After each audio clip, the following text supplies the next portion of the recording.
My blood turned to ice as Silas Thorne, a man worth billions on paper, sneered the words street garbage across the silent dinner table. 20 guests in designer tuxedos watched my humiliation with bated breath. I did not cry. I did not scream. I simply tapped the send button on my phone under the table. I rose slowly, leaned into his ear, and whispered, "Enjoy the meal, Silas, because I just bought your company's debt and fired you." I am Sienna, 32 years old, and that moment was the culmination of a war they did not even know they were fighting. Before I tell you how I took down an empire with a single signature, let me know where you are watching from in the comments. Hit like and subscribe if you have ever been underestimated by people who thought they were better than you. Now let us go back to where the nightmare began earlier that evening. I pulled my rusted 2004 Honda Civic into the driveway of the Thorne estate. The brakes squealed loudly, a sharp contrast to the silent purr of the Bentleys and Porsches lining the paver stones. I could feel the eyes of the valet staff burning into me. They looked at my car with disdain, but I did not care. This beat-up car was my filter. It was the only way to know if people loved me, or for the 8-figure portfolio I managed under a shell company. I checked my reflection in the rearview mirror. My hair was pulled back in a tight professional bun, and my makeup was minimal. I looked nothing like the women Dante usually brought home, and that was exactly the point.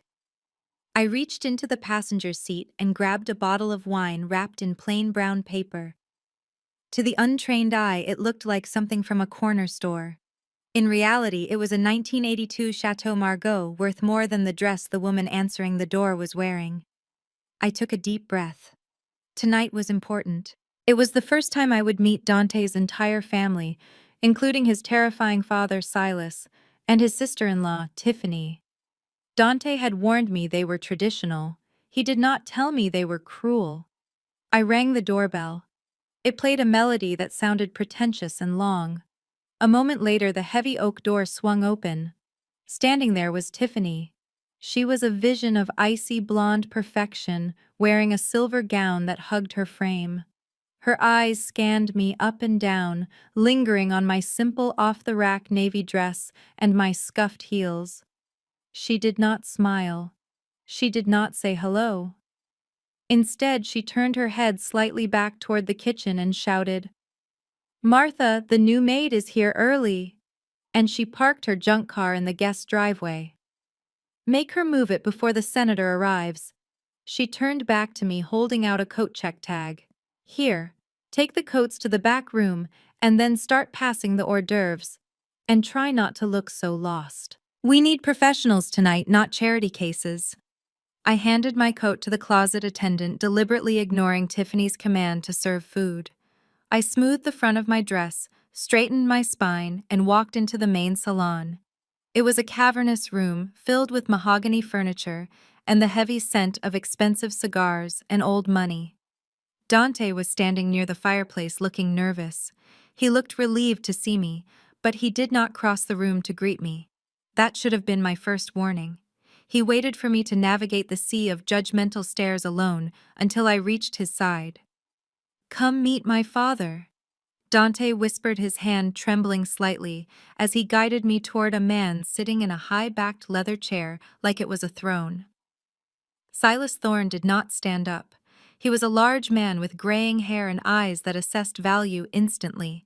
He was holding court, surrounded by sycophants laughing too hard at his jokes. "Father, this is Sienna," Dante said, his voice cracking slightly.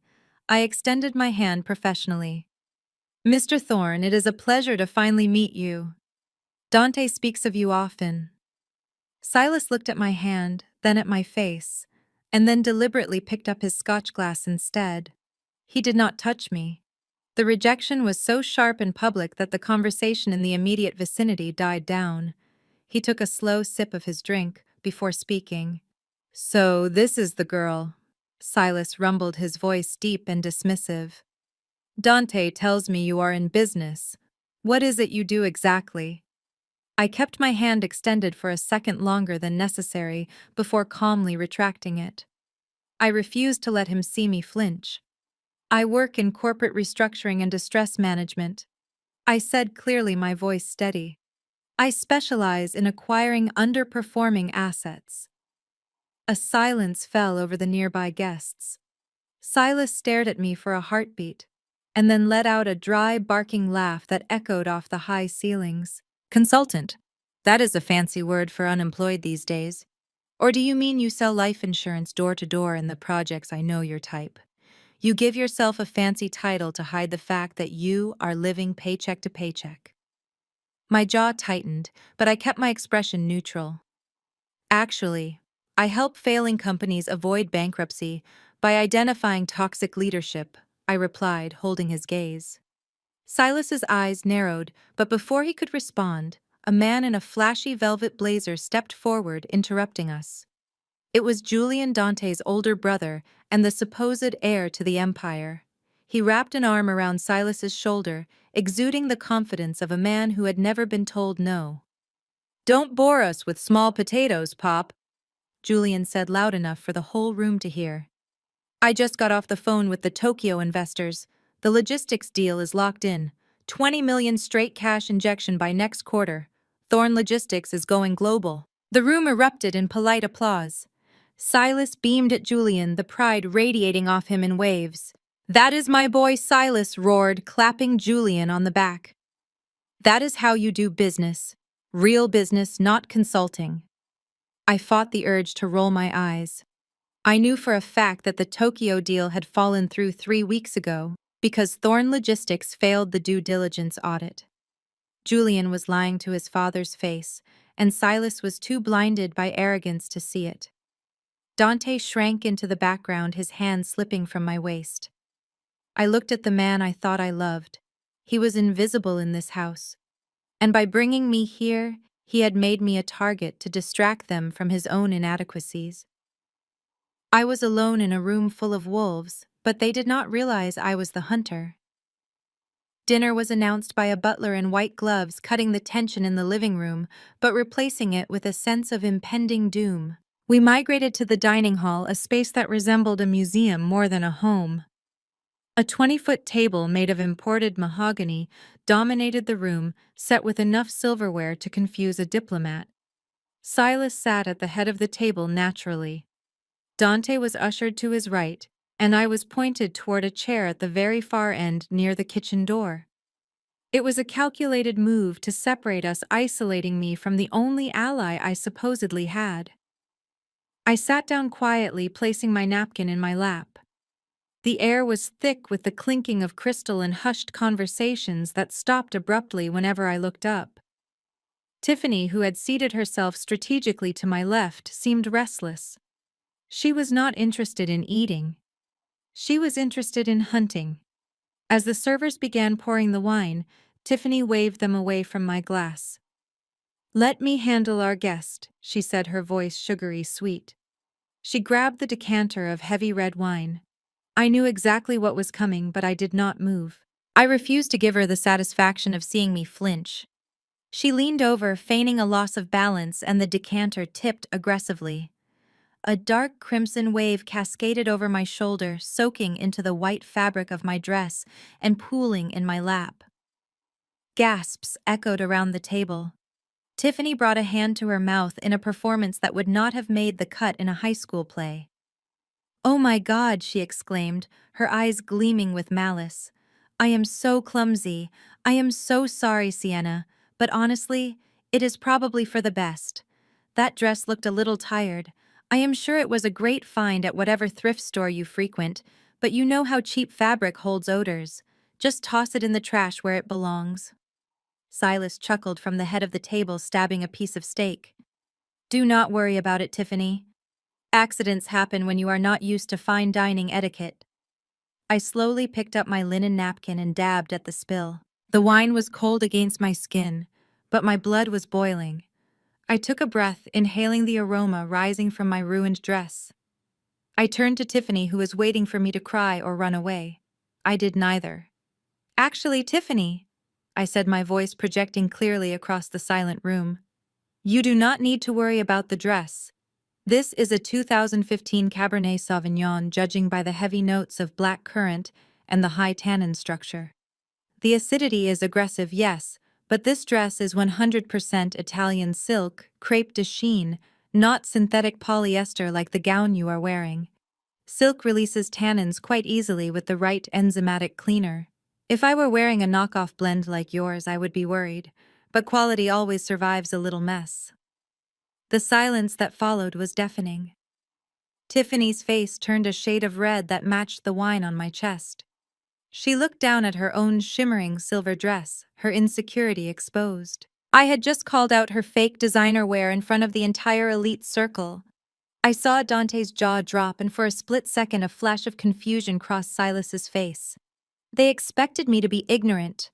They expected me to be grateful for scraps. Instead, I had just critiqued their wine list and their wardrobe in one breath. I dropped the stained napkin onto the table with a soft thud. Now, if you will excuse me, I believe the main course is served. My polite request for dinner was met with a violence that made the crystal chandelier above us tremble. Silas slammed his heavy fist onto the mahogany table, causing the silverware to jump and the wine glasses to rattle ominously. The sound echoed like a gunshot in the cavernous room, silencing even the kitchen staff who were peeking through the swinging doors. His face was a mask of purple rage veins bulging in his neck as he stood up, towering over the table. Enough of this charade, Silas roared, his voice shaking the walls.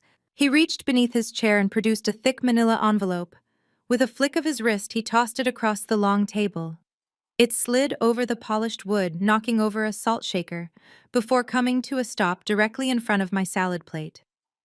Glossy photographs spilled out, fanning across the white tablecloth like a losing hand of poker. I looked down without blinking. They were grainy surveillance shots. One was of the crumbling apartment complex in the Bronx where I spent my first 5 years. Another was a mugshot of my biological father from 2 decades ago. The last one was a picture of me at 16, wearing an oversized hoodie outside a foster care group home. Did you think I would let Dante bring a stray dog into this house without checking for fleas first? Silas spat, pointing a thick finger at the photos. I know exactly what you are, Sienna. You are a rat from the Bronx projects. Your father was a junkie, and your mother was a thief who died in prison. You have no lineage, you have no history, and you certainly have no money. He looked around the table, making eye contact with his wealthy guests to ensure they were witnessing my destruction. She is a fraud, he announced, his voice dripping with venom. She latched onto my son because she smells money. She is nothing but a corporate parasite trying to marry into a legacy she could never earn. I remained seated, my hands folded calmly in my lap, even as my heart hammered against my ribs.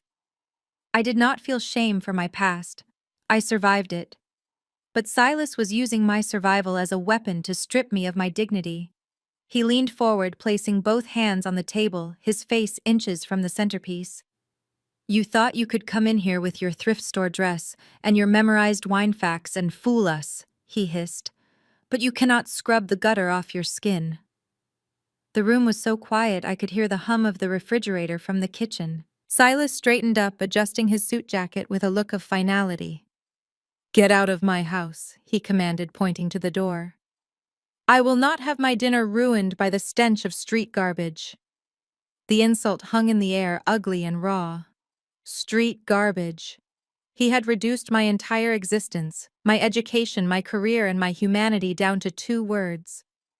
I looked at the photos one last time, then slowly lifted my gaze to meet his. He expected tears. He expected begging. Instead, I stood up with the grace of a queen, pushing my chair back without making a sound. I turned to the man who had whispered promises of forever into my ear just last night. Dante, I said softly. My voice was the only steady thing in the room. Are you going to let him speak to me like that? I waited for him to stand up. I waited for the anger I knew he felt toward his father to finally surface. But as Silas glared at him, Dante simply crumbled. He did not look at me. He looked at the tablecloth, his knuckles white as he gripped his fork. Please, Sienna. He mumbled, his voice so quiet it was almost lost. Just go. Do not make a scene. You know how he is. That was the moment my heart did not just break, it calcified. He was not a victim of his father. He was an accomplice. Silas let out a triumphant grunt. See, the boy has some sense left after all. Security. Escort this trash to the curb. Two large men in dark suits materialized behind me. One reached for my arm, his grip unnecessarily tight. Do not touch me, I snapped, pulling my arm away with enough force to make him step back. I can walk. I looked at Dante one last time, memorizing the cowardice etched into his handsome features. You chose your side, Dante, I said. I hope the inheritance is worth your soul. I walked out of the dining room, the sound of silverware scraping against china resuming before I even reached the hallway. They went right back to eating as if I had never existed, as if I were nothing more than a minor disturbance in their perfect, wealthy lives. The heavy front door slammed shut behind me, the sound echoing into the night. The air outside was biting cold, but I did not feel it. The adrenaline flooding my system was hot enough to burn down the entire estate. I walked to my rusted Honda, the valet watching me with a smirk as he tossed my keys into the gravel instead of handing them to me. I bent down, picked them up, and unlocked my car. But I did not start the engine immediately. I sat in the driver's seat, the leather cracked and worn beneath me, and pulled out my secure phone. My hand was perfectly steady as I dialed a number that very few people in New York had access to. It rang once. Yes, ma'am, a crisp voice answered. It was Marcus, my head of acquisitions at Phoenix Capital. It is late. Is everything all right? Everything is perfect, Marcus, I said, staring up at the lighted windows of the Thorne mansion, where they were currently laughing at my expense. Initiate Project Phoenix immediately. I want to buy the entire debt portfolio of Thorne Logistics. Every loan, every lien, every overdue credit line. I do not care what the premium is. Buy it all. There was a pause on the other end, followed by the sound of rapid typing. Ma'am, that is a highly distressed asset. The risk exposure is massive. Are you sure? I watched the silhouette of Silas Thorne move past the window. I am absolutely sure, I replied. By tomorrow morning, I want to own the air they breathe. Execute it. The morning sun hitting the glass facade of the Phoenix Capital headquarters felt different than the cold air of the Thorne estate. I stepped out of the elevator on the 45th floor, the heels of my Louboutins clicking a sharp, authoritative rhythm against the marble floor. This was my kingdom. Here I was not a charity case or a stray dog. I was the apex predator. The open plan office was already buzzing with activity. Analysts in bespoke suits were glued to their monitors tracking global markets. As I walked down the main corridor, the atmosphere shifted. Conversations stopped. Postures straightened. Good morning, chairwoman, the receptionist said, standing up so quickly her chair rolled back. I gave her a curt nod, not breaking my stride. I pushed open the double-frosted glass doors to my corner office, where the skyline of Manhattan served as my wallpaper. Marcus was already there, standing by my desk with a thick stack of documents. He looked like he hadn't slept, but the adrenaline in his eyes matched mine. He didn't waste time with pleasantries. The bank was desperate to sell, he said, tapping the leather binder. They have been trying to offload the Thorne Logistics debt for months.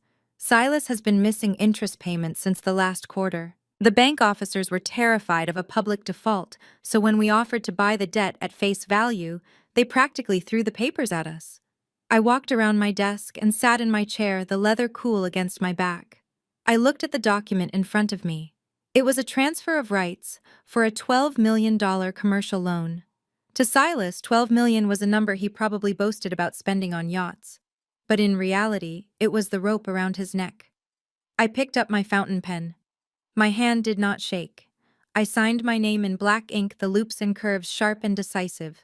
With that motion, the $12 million left my account, and the ownership of Silas Thorne's financial soul transferred to me. I capped the pen and looked up at Marcus. How bad is it really? I asked. I want the autopsy report before the body is even cold. Marcus connected his tablet to the large wall monitor. A complex web of red charts and declining graphs appeared. It is worse than we thought, he explained, pointing to a sharp drop in the liquidity index. Thorn Logistics is in technical default. They have zero cash flow. Silas has been cannibalizing the company's assets to maintain his lifestyle and pay for those lavish parties. The company is Hollow Sienna. It is a zombie corporation. It is only alive because vendors and smaller banks believe the Thorn name still means something. They are trading on a reputation that has been bankrupt for years. I swiveled my chair to look out at the city. Silas had called me a fraud. He had called me a parasite. Yet here he was living a lie wrapped in velvet, while I had built a fortress of real steel and cold, hard cash. He was playing a game of smoke and mirrors, unaware that I had just smashed the glass. Freeze their credit lines, I said softly to the window. Send the notification to their CFO that Phoenix Capital is now their primary lender. And Marcus, make sure the courier delivers the notice during lunch. I want Silas to choke on his appetizers. While I was busy signing checks that would eventually dismantle his legacy, Silas was sitting in his office trying to destroy my livelihood. He was a man who believed that power was a blunt instrument, and he intended to use it to bludgeon me into submission. At 10 o'clock that morning, while his company's credit rating was silently plummeting into junk status, Silas decided to make a phone call that he thought would be the final nail in my coffin. I know this because the call was recorded on the other end. Silas sat in his leather chair nursing a hangover from the party and a bruised ego that was far more painful. He pulled out the thin dossier his private investigator had compiled on me. It was a masterpiece of misinformation that I had planted myself years ago. In it, there was a reference to a commercial building in Midtown, where I was listed as an administrative associate. To Silas, this confirmed I was a secretary. To anyone who knew how to read a property deed, it meant something entirely different. He dialed the main line of the building, putting the phone on speaker so Julian could witness his brutality. When the building manager answered, Silas did not bother with pleasantries. "This is Silas Thorn," he barked, his voice echoing in his empty office. "You have a girl working in your building named Sienna. She claims to be a consultant. I am calling to inform you that she is a fraud and a thief. If you want to maintain any relationship with Thorn Logistics, you will terminate her contract immediately." There was a long pause on the other line. The building manager, a man named Mr. Henderson, who had worked for me for 5 years, sounded confused but professional. "Mr. Thorn, I am looking at our directory now," Henderson said calmly. "We do not have an employee named Sienna." Silas's face turned red. "Do not lie to me," he snapped. "I have her file right here. It says she operates out of the penthouse suite on the 40th floor. She is probably the receptionist or some low-level assistant. Fire her or I will pull my business from your tenants." The silence on the other end stretched for a few seconds before Henderson spoke again, his voice carefully neutral. "Sir, I think there is a misunderstanding. The 40th floor is not a rental space. It is the private residence and office of the building's owner. The only person who operates out of that suite is the landlord." Silas blinked, looking at the phone as if it had spoken a foreign language. He looked at Julian and then let out a harsh, incredulous laugh. "The owner," Silas mocked, shaking his head.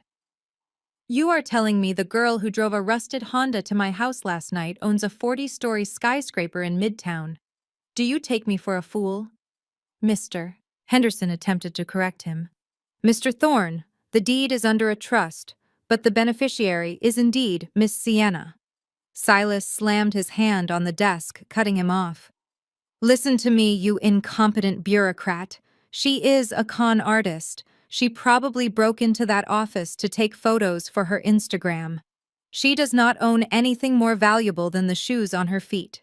If you are too stupid to see that, then you deserve to be conned." He hung up the phone with a violent slam, looking at Julian with a smug expression. "Can you believe the lies she spins?" Silas said, adjusting his tie. "She has even the building staff fooled. But do not worry, Julian. Lies always crumble when you apply enough pressure." He was right about one thing: lies do crumble. He just did not realize that the lie was his entire life, and I was the pressure. He dismissed the information as a joke, completely ignoring the massive red flag waving in his face. He was so blinded by his prejudice that he could not conceive of a world where the girl from the Bronx looked down on him from a skyscraper. That arrogance was going to be his undoing. Here is the next part of the script based on your outline. Scene 8: Tiffany and social media. Tiffany sat poolside at the exclusive Emerald Bay Country Club holding her phone like a weapon. She zoomed in on the photo she had taken the night before. It was a masterpiece of cruelty. In the frame, I looked small and defeated, the red wine stain on my chest, looking like a gunshot wound, while the Thorne family laughed in the background. With a manicured finger, she tapped out the caption: "When the street trash tries to blend in with the diamonds, some people just do not belong. Hashtag clean up aisle 3. Hashtag gold digger. Hashtag Thorne legacy." She hit post and watched with glee as the likes began to roll in. In my office, 40 stories above the city, my phone buzzed. It was an alert from my reputation management software. I unlocked the screen and saw the photo. It had been up for only 20 minutes, but the comments were already brutal. One user wrote, "She looks like she stole that dress." Another commented, "Finally, someone put her in her place." Tiffany was tagging her wealthy friends, creating an echo chamber of mockery. She wanted to shame me into hiding. She wanted me to disappear. I leaned back in my chair, the leather creaking softly. Most women would have cried. Most women would have frantically reported the post or pleaded with the poster to take it down. I was not most women. I did not type a reply. I did not block her. Instead, I swiped through Tiffany's feed.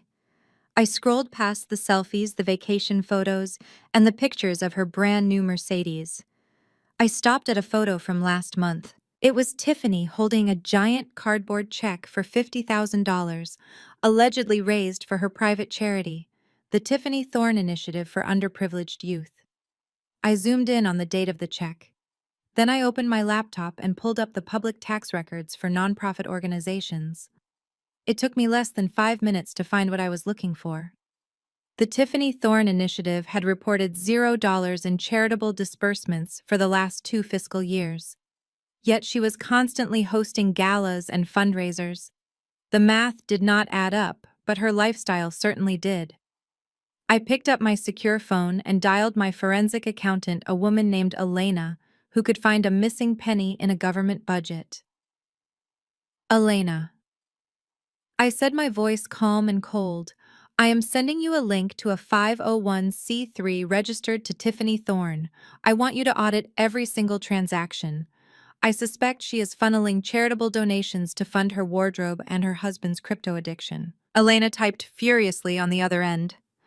"I am looking at the preliminary filing now," she said, her voice dropping an octave. "Sienna, this is sloppy. She lists consulting fees paid to a shell company that shares an address with her mother's house. This is wire fraud." I watched the likes on Tiffany's hate post climb to 500. Let her have her moment, I thought. Let her feel powerful. Because when the IRS knocks on her door, no amount of hashtags will save her. "I want full documentation by tomorrow," I ordered. "We are going to turn her charity gala into a crime scene." While Tiffany was busy destroying my reputation online, Dante was busy proving exactly why he did not deserve to be part of my future. At noon, my security alerts notified me that a black Porsche had pulled up to my old address in the Bronx. It was a crumbling brick building with a broken intercom system, the place I had lived in 5 years ago, before my first major buyout. I had kept the lease active simply as a mail drop to throw people off my trail, but I had not slept there in years. On the security feed, I watched Dante step out of his car. He looked terrified, clutching his designer lapels, as if the neighborhood itself might bite him. He checked his watch, looked around nervously at a group of teenagers playing basketball, and then hurried to the front door. He pressed the buzzer for apartment 4B repeatedly. There was no answer, obviously. I switched camera angles to the internal hallway feed. The superintendent, a grumpy man named Mr. Russo who knew my secret, opened his door. I could see him shouting at Dante, waving a wrench. I turned up the volume on my tablet. "She does not live here anymore," Mr. Russo yelled, his voice distorted by the cheap microphone. "She moved out months ago, cleared out everything. Now get that fancy car out of my fire lane before I have it towed." Dante looked stricken. He backed away, stumbling slightly. To him, this did not mean I had moved up. To him, it meant I had been evicted. It fit perfectly into his father's narrative that I was destitute and unstable. He retreated to the safety of his leather seats, locked the doors, and pulled out his phone. A moment later, my personal cell phone buzzed on my mahogany desk. I let it go to voicemail. I wanted to hear exactly what he had to say when he thought I was at rock bottom. The notification popped up. New voicemail from Dante. Duration 45 seconds. I pressed play, letting his voice fill my silent, air-conditioned office. "Hey, Sienna. It is me. Look, I went to your apartment, and the super said you were gone. I am really worried about you. Please do not tell me you are staying at a shelter or something." I took a sip of my sparkling water, staring at the city skyline. "Listen, about last night," he continued, his voice dropping to a conspiratorial whisper. "You have to understand, Dad is under a lot of pressure with the merger. He did not mean to be so harsh, but you did kind of provoke him with the wine talk. He just wants to protect the family legacy. You know how it is. Anyway, I know things are tight for you right now. I just Venmo'd you $200. Buy yourself a new dress, okay? Maybe something a little more modest, so Tiffany does not get upset next time. I will talk to Dad when he calms down. Just lay low for a bit. Love you." The message ended. $200. He offered me $200 to replace a dress that cost more than his car payments, and he had the audacity to tell me to be modest to appease the woman who assaulted me. He was not apologizing. He was paying me to be quiet. He was paying me to stay in my place. I looked at the transaction notification on my screen. "Dante Thorne sent you $200. Beneath it was a pending transaction from my finance department. Wire transfer initiated $12,500,000 for acquisition of Thorne debt." I laughed, a cold, sharp sound. I opened the payment app and hit decline on his $200. I did not need his pocket change. I was about to own his entire inheritance. I deleted the voicemail and turned back to my monitor. It was time to tighten the noose. At exactly 1 o'clock in the afternoon, Silas Thorne was sitting in his corner office, staring out at the Manhattan skyline with a glass of scotch in his hand. He was feeling invincible. He had just successfully humiliated his son's girlfriend, reasserted his dominance over his family, and convinced himself that the rumors about his company's financial instability were nothing more than jealous whispers. He took a drag from an expensive Cuban cigar, exhaling a cloud of smoke that obscured the view of the city he believed he owned. 10 minutes later, the illusion shattered. His executive assistant, a nervous woman named Bethany, burst into the room without knocking. Behind her was a man in a sharp gray suit holding a red legal portfolio. Silas frowned, putting his cigar down. "Who let you in?" Silas barked. "I am in a meeting." The man in the gray suit did not flinch. He walked straight to the mahogany desk and dropped the red portfolio onto the polished surface. It landed with a heavy, ominous thud. "Mr. Thorne, I am serving you with a notice of debt acceleration and immediate demand for payment," the courier said, his voice void of emotion. "Your primary lender, First National, sold your entire debt portfolio this morning. The new note holder, Phoenix Capital, has exercised their right to call in the overdue interest immediately." Silas stared at the man, his face flushing a deep crimson. "Get out," he growled. The courier turned and left. Silas snatched the portfolio and ripped it open. His eyes scanned the document, skipping over the legal jargon until he reached the bold numbers at the bottom. Notice of default. Immediate payment required $2 million. Deadline, close of business today. $2 million. Silas felt the blood drain from his face. He grabbed his desk phone and hammered the speed dial for his chief financial officer. "Werner, get in here," Silas screamed into the receiver. "Now!" Seconds later, Werner, a balding man with sweat already beading on his forehead, rushed in. Silas threw the document at him. Papers fluttered to the floor. "Who is Phoenix Capital?" Silas shouted, slamming his hand on the desk. "And why are they demanding $2 million that we do not have?" Werner picked up the papers, his hands shaking. "Sir, I tried to tell you. The bank has been threatening to sell our debt for months. Phoenix Capital is a distress fund. They buy bad debt and they play hardball. They do not care about your relationship with the bank president. They just want their money. Fix it," Silas demanded, loosening his tie as the room suddenly felt suffocating. "Call them. Tell them it is a mistake. Tell them the check is in the mail." Werner looked up, his face pale. "I already called the number on the letterhead, sir. They are not accepting verbal negotiations. They said if the wire transfer is not received by 5 o'clock, they will file a motion to freeze our operating accounts tomorrow morning." Silas sank back into his leather chair. For the first time in years, he felt the icy grip of genuine fear. He did not have $2 million in liquid cash. He had tied it all up in the mansion, the cars, and Julian's failed projects. "Find the money," Werner Silas whispered, his voice trembling with rage. "Drain the employee pension fund if you have to. Sell the warehouse in Queens. I do not care what you do. Just pay them." He did not know that the person tightening the noose around his neck was the same woman he had thrown out of his house less than 24 hours ago. He thought he was fighting a faceless corporation. He had no idea he was fighting me. While Silas was scrambling to locate $2 million to save his company, his golden boy Julian was busy digging the grave even deeper. My private investigator had been tailing Julian for 3 days, and the footage he captured that afternoon was pathetic. Julian was not meeting with Tokyo investors or logistics partners.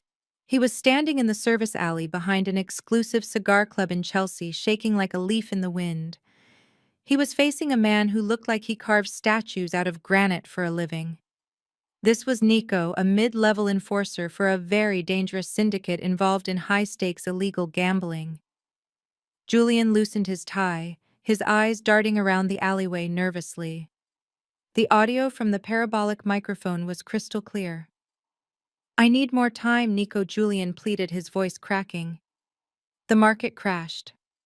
You saw what happened to Bitcoin and those altcoins. I lost 50% of the portfolio overnight.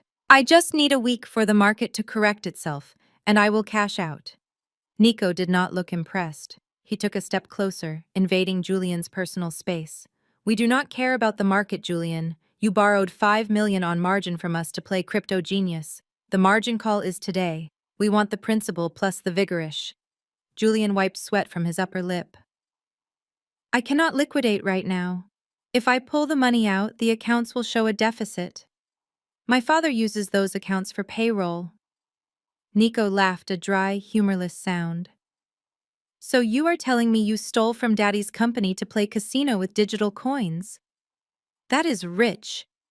Does the old man know you hollowed out his operating capital?" "He does not know," Julian hissed, lowering his voice. "Nobody knows. If he finds out, he will cut me off. I am the heir. I am supposed to take over next year. Listen, my wife is handling the books. She is moving some numbers around to hide the gap until the market bounces back. Just give us 48 hours. Nico grabbed Julian by the lapels of his $3,000 suit and shoved him against the brick wall. "You have 24 hours, Julian. If we do not see the cash, we are going to pay a visit to your father. And then we are going to pay a visit to that pretty wife of yours who is cooking the books." Nico released him and walked away, disappearing into the city shadows. Julian slid down the wall, hyperventilating. He pulled out his phone and dialed a number. "Tiffany, pickup?" Julian screamed into the phone the second it connected. Nico cornered me. "They want the money. You have to transfer the charity funds now. I do not care if it is illegal. Empty the foundation account and wire it to the wallet address I gave you. If we do not pay them, they are going to kill me. And if Dad finds out we stole the operating cash for crypto, we are both on the street. Do it now." He hung up, burying his face in his hands. He thought he was alone in that alley. He had no idea that my investigator was recording every desperate word documenting the felony that would hand me the keys to his kingdom. Tiffany knew. She was not just a bystander, she was his accomplice. At 1:30 that afternoon, I walked into the lobby of Le Cuckoo, one of the hardest reservations to get in Manhattan. I was not there for pleasure. I was there to meet the CEO of a rival logistics firm who was interested in the assets I was currently stripping from Silas. I looked impeccable in a tailored cream power suit that cost more than my first car. The maitre d' nodded discreetly as I entered, but before I could reach the host stand, a shrill, familiar voice cut through the ambient jazz music. "Well, look who it is. I did not know they let the help use the front door." I stopped and turned slowly. Tiffany was standing near the entrance with three of her socialite friends. They were all wearing oversized sunglasses indoors and holding clutch purses that cost the same as a year of college tuition. Tiffany stepped forward, a cruel smirk plastered on her face. She looked me up and down, clearly confused by my expensive attire but too arrogant to process it. "Are you stalking me, Sienna?" she hissed, stepping into my personal space. "Because if you are here to beg Dante for money, he is not coming. Or maybe you are applying for a job as a dishwasher. That would be more your speed." Her friends giggled, covering their mouths with manicured hands. I checked my watch, bored. "Tiffany," I said calmly, "I am in the middle of a business day. I do not have time for your high school drama. Please move." I tried to step around her, but she blocked my path. "Oh no, you do not get to walk away from me," she snapped, raising her voice enough to attract attention. "I am going to have you escorted out. You clearly do not belong here. This is a 5-star establishment, not a soup kitchen." She turned to the maitre d', snapping her fingers at him like he was a dog. "Henri, get over here. This woman is harassing us. She is a vagrant who wandered in off the street. Remove her immediately." Henri, a man with impeccable posture and a memory for faces that rivaled a database, rushed over. He looked distressed, but not at me. He looked terrified on my behalf. He ignored Tiffany completely and bowed his head slightly toward me. "Ms. Sienna." "I am so terribly sorry for the disturbance," Henri said, his voice dripping with respect. "We have prepared the private VIP alcove for your meeting with Mr. Sterling as requested. The chef has prepared a special tasting menu for you today. Shall I escort you there now, so you are not bothered by the general public?" Tiffany's jaw dropped so low it nearly hit the floor. Her friends stopped laughing instantly. "Excuse me," Tiffany sputtered, her face flushing red. "We have been waiting for our table for 20 minutes. Why is she getting a private room? Do you know who I am?" "I am Mrs. Julian Thorne." Henri finally turned to her, his expression cold and professional. "I know exactly who you are, Mrs. Thorne. And I know who Miss Sienna is. She is one of our most valued investors. As for your table, I am afraid there is a delay in the main dining room. You are welcome to wait at the bar. It should be another 45 minutes. He turned his back on her before she could respond. "Right this way, Miss Sienna," he said, gesturing toward the velvet rope. I walked past Tiffany, whose face was a mask of shock and humiliation. I did not say a word. I simply offered her a small, pitying smile as the velvet rope was unhooked for me, separating the VIPs from the people who just pretended to be. As I disappeared into the private dining room, I heard Tiffany screaming at Henri, unaware that she was only making herself look exactly like the trash she accused me of being.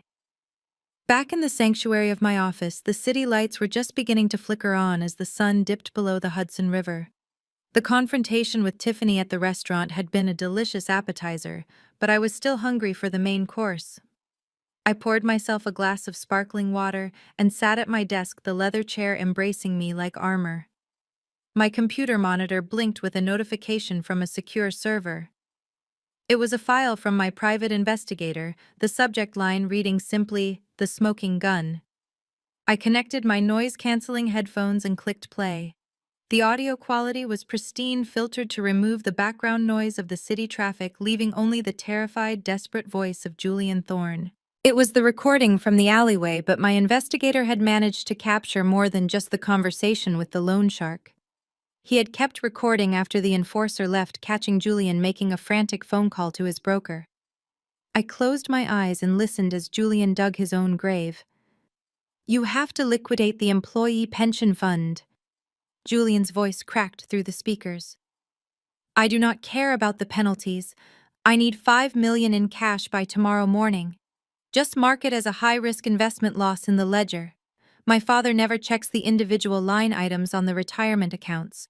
Just do it, or we are both dead." I paused the recording and leaned back, a cold smile touching my lips. This was not just mismanagement. This was not just incompetence. This was grand larceny. Julian was stealing the retirement savings of hundreds of loyal employees to cover his gambling debts. He was willing to destroy the lives of truck drivers and warehouse workers who had served his family for decades just to save his own skin. Silas Thorne prided himself on the company's reputation. He constantly bragged about how the Thorne family took care of their own. This recording proved that the legacy he defended so violently was rot and decay from the inside out. If this audio leaked to the press, the stock would not just dip, it would be delisted. If it went to the district attorney, Julian would be trading his Italian suits for an orange jumpsuit for the next 15 years. I looked at the waveform on the screen, the jagged lines representing the destruction of the Thorne dynasty. I had bought their debt to squeeze them financially, but this file gave me the power to bury them legally. I saved the file to 3 different encrypted cloud servers and then transferred a copy to a USB drive which I slipped into my purse.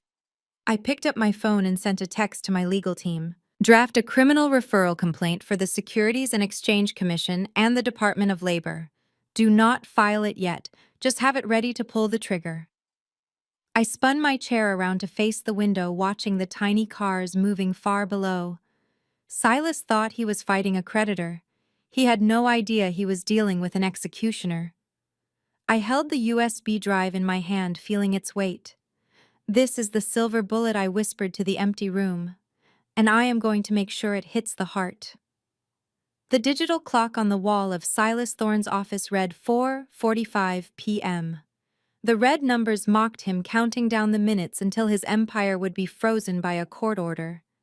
Silas stood by the window, his back to his trembling CFO Werner. He was staring at a framed black-and-white photograph on his desk. It was a picture of his father standing in front of the Queen's Distribution Center, the very first warehouse the Thorne family had ever built. It was the cornerstone of their legacy, a symbol of 70 years of dominance in the logistics industry. "Sell it," Silas whispered, his voice hoarse. Werner hesitated, holding the phone to his chest. "Sir, are you sure? That facility is the heart of the Northeast operations. It is fully paid off. It is the only unencumbered asset we have left with significant equity. If we sell this, we are cutting off a limb." Silas spun around, his eyes wild with panic. "Do you think I want to do this, Werner? Phoenix Capital demands $2 million in 15 minutes.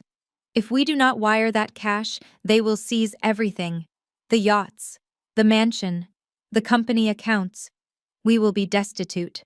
Sell the damn building." Werner nodded grimly and spoke into the phone.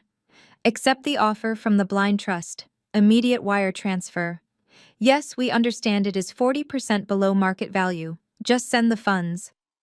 Silas sank into his chair, feeling a wave of nausea. He had just sold his father's legacy for pennies on the dollar to a faceless buyer just to keep the lights on for another week. He told himself it was necessary. He told himself he would buy it back once the market turned. He was lying to himself, and deep down he knew it. 3 minutes later, the intercom buzzed.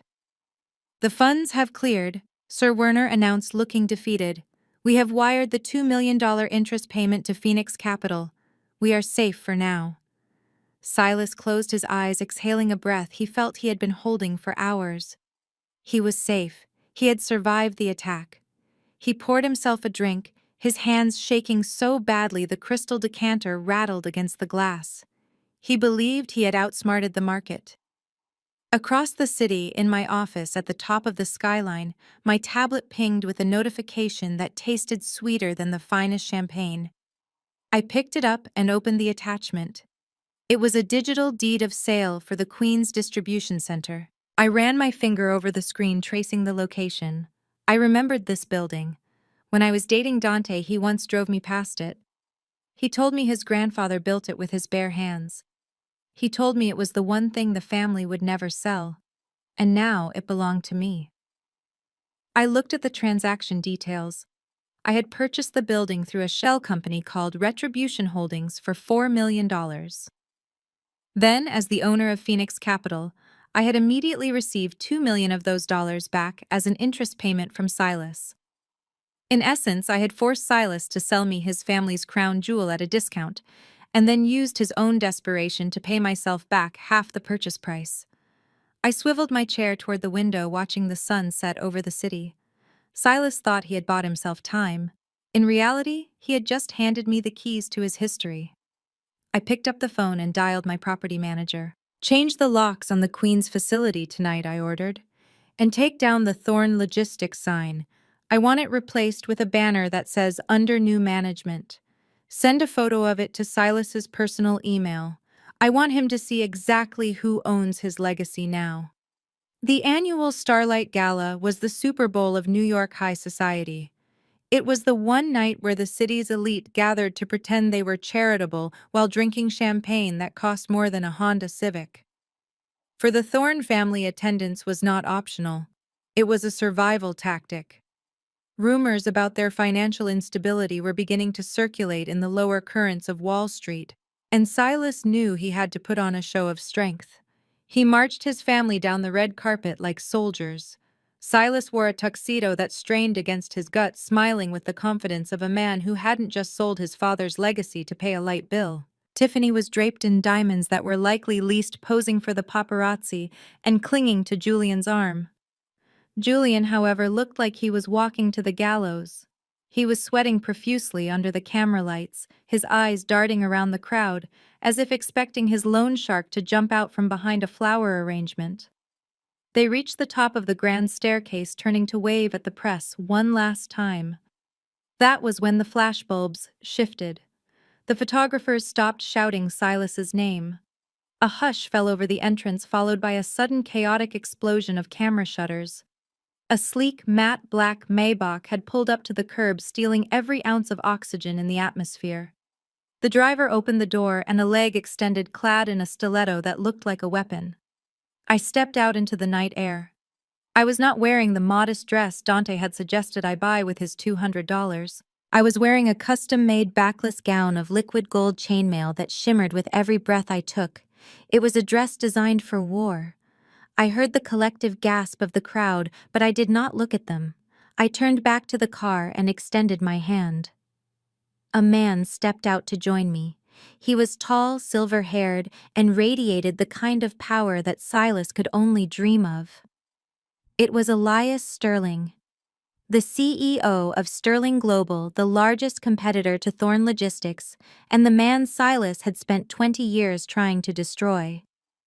The color drained from Silas's face so fast he looked like a corpse. He stood frozen at the top of the stairs, watching his discarded street trash take the arm of his mortal enemy. Elias leaned in and whispered something to me, and I threw my head back and laughed, a genuine, joyful sound that carried up the stairs. We began our ascent. The crowd parted for us like the Red Sea. I saw Dante standing near the entrance, his mouth slightly open, looking between me and his father. He looked small. He looked insignificant. As we reached the top of the stairs, I paused directly in front of the Thorne family. Tiffany looked like she had swallowed a lemon. Silas looked like he was about to have a stroke. "Good evening, Silas," I said, my voice smooth as silk. "You remember Elias, don't you? We were just discussing the future of logistics in the Northeast. It is amazing how much the landscape changes when dead weight is cut loose." Silas opened his mouth to speak, but nothing came out. He was paralyzed by the sheer audacity of my existence. I tightened my grip on Elias's arm, flashed a dazzling smile at the cameras, and walked past them into the ballroom, leaving the Thorne family standing in my shadow where they belonged. The ladies' room at the Plaza Hotel was a sanctuary of marble and gold leaf, a stark contrast to the chaotic noise of the ballroom. I stood before the expansive mirror, reapplying my lipstick with a steady hand. The silence was heavy, broken only by the soft sound of jazz filtering in from the hallway. I checked my reflection. The gold chainmail dress fit like a second skin armor for the battlefield I had just stepped onto. I looked powerful. I looked dangerous. And that was exactly why Tiffany could not stay away. The heavy door swung open with enough force to bang against the marble stop. I did not flinch. I watched in the mirror as Tiffany stormed in, her chest heaving. She locked the door behind her, sealing us in. Her face was twisted in a mixture of rage and jealousy that distorted her features. She marched up to me, her heels clicking aggressively on the tile until she was standing just inches away. "You have some nerve showing your face here," Tiffany hissed, her voice trembling. "You think because you slept your way onto Elias Sterling's arm that you are suddenly one of us. You are nothing but a high-priced escort, Sienna. Everyone out there is laughing at you. They know you are just a prop Elias is using to annoy Silas." I capped my lipstick slowly, placing it back in my clutch with deliberate precision. I turned to face her, leaning back against the cold marble counter. "Are they laughing, Tiffany?" I asked, my voice calm and low. Because from where I stood, it looked like they were terrified. "And you look terrified too." Tiffany laughed, a harsh, brittle sound. "Me? Terrified of you? Do not make me laugh. You are a broke little orphan playing dress-up. I could have security throw you out right now." I took a step forward, invading her personal space. The air between us crackled with tension. I let my eyes drift down to the handbag she was clutching so tightly. It was a Himalayan Birkin, one of the rarest bags in the world, made of Nile crocodile hide and dyed to resemble snow-capped mountains. It was worth more than most people earned in a decade. "That is a beautiful bag," I said softly. "Is that new?" Tiffany blinked, confused by the sudden shift in topic. She clutched the bag tighter, lifting her chin. "Yes. Julian bought it for me last week. Not that you would know quality if it hit you in the face." I smiled, but it did not reach my eyes. "It is exquisite. It retails for about $200,000 on the secondary market." I paused, letting the silence stretch. "That is interesting because my forensic accountant found a withdrawal for exactly $200,000 from the employee pension fund last Tuesday. And another withdrawal for $50,000 from your charity account the day before." Tiffany's face went slack. The color drained from her skin so fast she looked like a ghost. Her grip on the bag loosened, her knuckles turning white. "What are you talking about?" she whispered, her voice barely audible. I leaned in closer, my lips inches from her ear. "I know about the embezzlement, Tiffany. I know about the crypto losses. I know about the fake charity. And I know you are cooking the books to hide Julian's theft. I have the bank records. I have the audio recordings." I pulled back to look her in the eye. "You are walking around with grand larceny on your arm. Did you really think no one would notice? The FBI has a very keen eye for accessories like that. I wonder if they will let you keep it in federal prison. I hear orange jumpsuits are very unflattering this season." Tiffany stumbled back, hitting the stall door. Her breath was coming in short, panicked gasps. She looked at the bag as if it were suddenly burning her skin. "You are lying," she stammered. "You cannot prove anything." I picked up my clutch and walked past her toward the door. "I do not have to prove anything to you, Tiffany. I just have to prove it to the jury. Enjoy the party. It might be your last one for a very long time." I unlocked the door and walked out, leaving her trembling in the silence of her own crimes. I emerged from the ladies' room, the heavy bass of the live orchestra vibrating through the floorboards. The air smelled of expensive perfume and desperation. My encounter with Tiffany had sharpened my senses, and I scanned the room for Elias. But before I could take 3 steps, a large shadow loomed over me. It was Silas Thorne. He was holding a Scotch glass that was nearly empty. His face flushed with a mixture of alcohol and suppressed rage. He did not look like a titan of industry anymore. He looked like a bully who had just realized his victim hit back. Silas blocked my path, standing uncomfortably close. He looked me up and down, his eyes lingering on my gold dress with undisguised contempt. "So this is your new hustle," Silas slurred slightly, gesturing toward Elias across the room. "I have to admit, I underestimated you, Sienna. I thought you were just a street rat looking for a free meal. I did not realize you were a high-end escort. How much is Elias paying you to wear that dress and humiliate me?" I stopped smoothing the fabric of my gown. I did not step back. I looked him dead in the eye, channeling every ounce of cold fury I possessed. "You think everything is for sale because you bought your way through life, Silas," I said, my voice steady enough to cut glass. "But unlike you, I do not need a sponsor. I am here as a peer." Silas let out a barking laugh that drew stares from nearby couples. "A peer? Do not make me vomit. You are a prop. Elias is using you to get under my skin because I beat him on the Midwest distribution deal 10 years ago. Once the party is over, he will toss you back to the gutter where I found you. You are just a rental, Sienna." He took a sip of his drink, looking pleased with himself. He thought he had won the verbal spar. He thought he had put me back in my place. I took a step closer, lowering my voice, so only he could hear. "You seem very focused on my employment status, Silas," I whispered. "But if I were you, I would be much more concerned about your own. Specifically, the $5 million balloon payment on your fleet financing that matures next Monday." Silas froze. The glass stopped halfway to his mouth. "How do you know about that?" he demanded, his voice dropping. "That is confidential internal data." I smiled, a sharp, dangerous expression. "I know because Phoenix Capital owns that note now," I replied.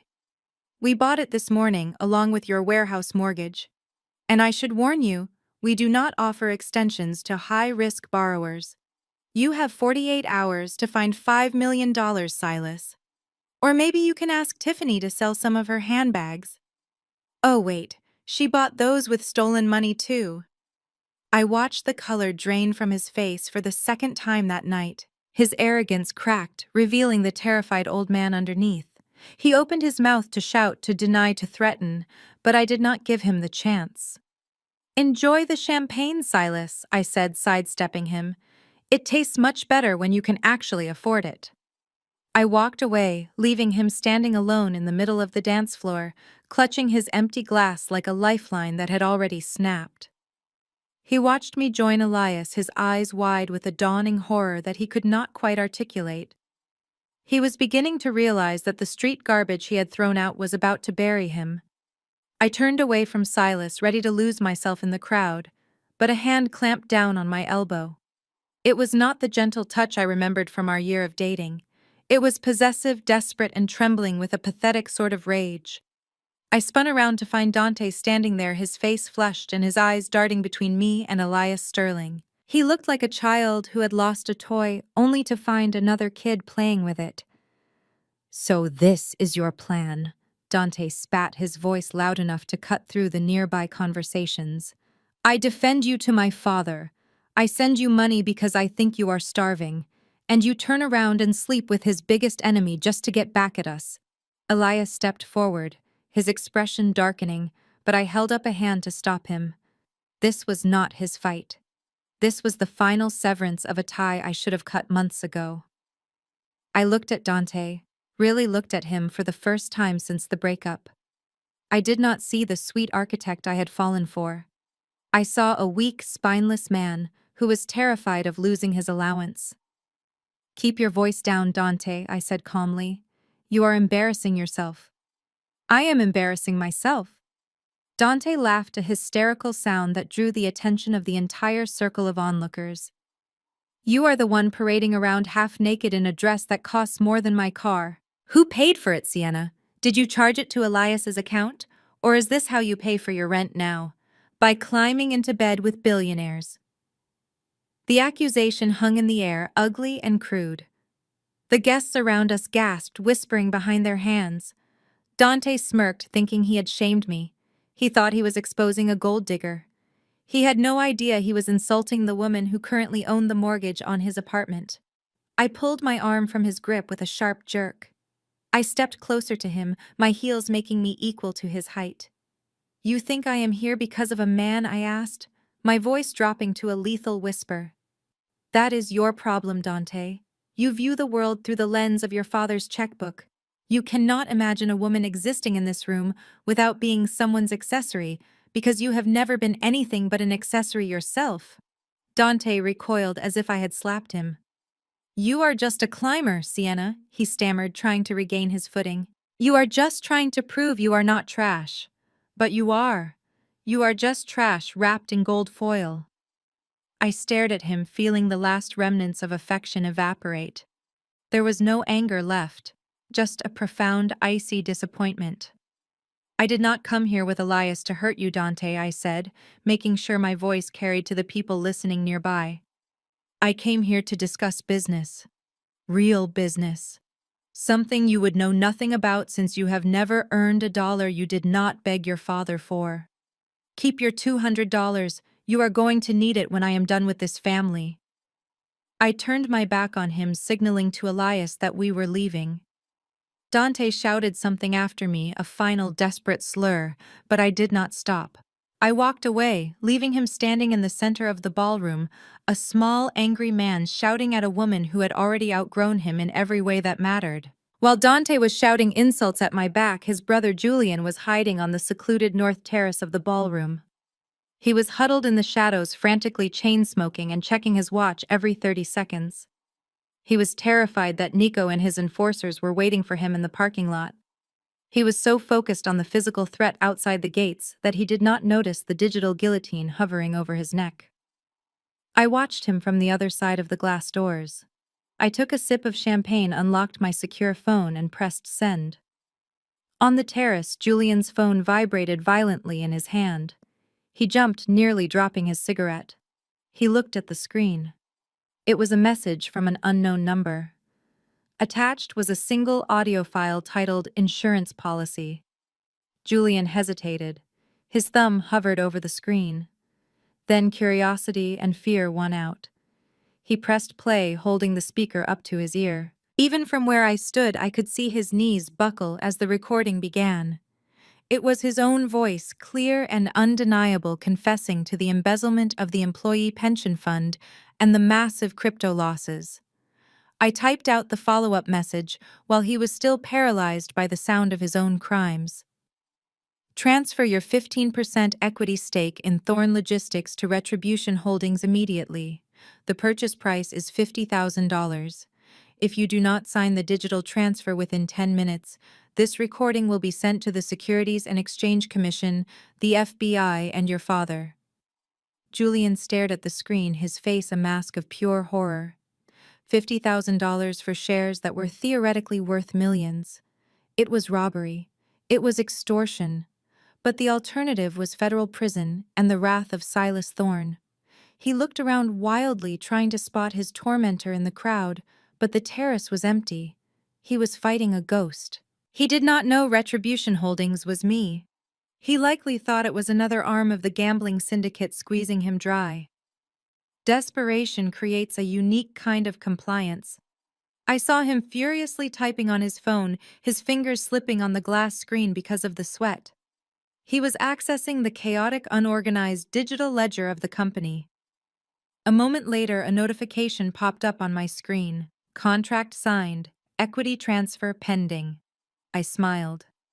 Julian had just sold his birthright for the price of a mid-range sedan because he was too terrified to face the consequences of his actions. He thought he had just bought his freedom. He thought that by sacrificing his ownership, he could take the $50,000, pay off a fraction of his gambling debt, and hide the embezzlement forever. He collapsed onto a bench, wiping his face with a trembling hand, believing the nightmare was over. He had no idea that he had just handed the controlling vote of the company to the woman his family called trash. The noose was not loosening. I had just kicked the chair out from under him. By Monday morning, the headquarters of Thorn Logistics looked less like a corporate office and more like a crime scene. The silence of the weekend had been replaced by the deafening roar of chaos. At exactly 9 o'clock, the automated payroll system attempted to process 3,000 direct deposits for drivers, warehouse workers, and administrative staff. Every single transaction bounced. Inside the executive suite, the phones were ringing with a relentless, shrill urgency that grated on the nerves. Werner, the chief financial officer, stood in the doorway of Silas's office, his face pale and slick with sweat. He held a tablet that was flashing with critical alerts. "Sir, the operating accounts are frozen," Werner stammered, his voice trembling. "Phoenix Capital filed an emergency injunction at the courthouse this morning. They have locked down everything pending a solvency hearing. We cannot pay the drivers. We cannot even buy fuel for the fleet."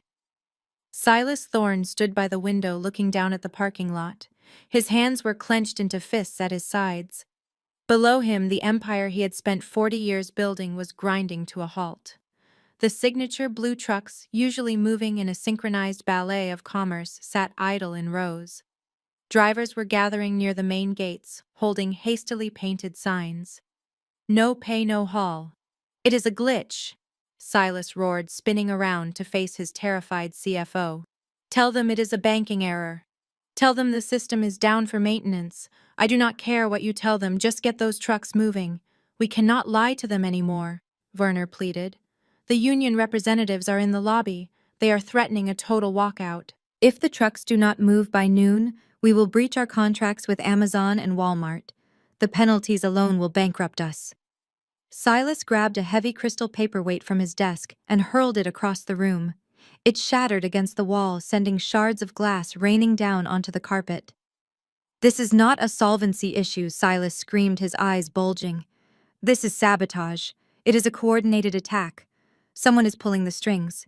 It is Elias Sterling. He is paying off the banks. He is inciting the unions. He wants to see me beg." He poured himself a drink, ignoring the fact that it was not even 10 in the morning. He paced the room like a caged animal fueled by paranoia and denial. He refused to believe that his own mismanagement and arrogance were the cause. In his mind, he was the victim of a grand conspiracy. "Call the mayor," Silas barked. "Call the police commissioner. Tell them I want those strikers removed from my property. Tell them illegal protesters are blocking commerce. I have donated millions to their campaigns. It is time they paid me back." Werner looked down at his shoes. "Sir, I already called the mayor's office. They are not taking our calls. And the police commissioner is currently at a press conference announcing an investigation into corporate malfeasance. We are on our own."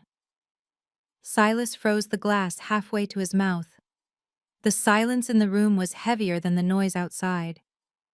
For the first time, he realized that his money and his influence had evaporated.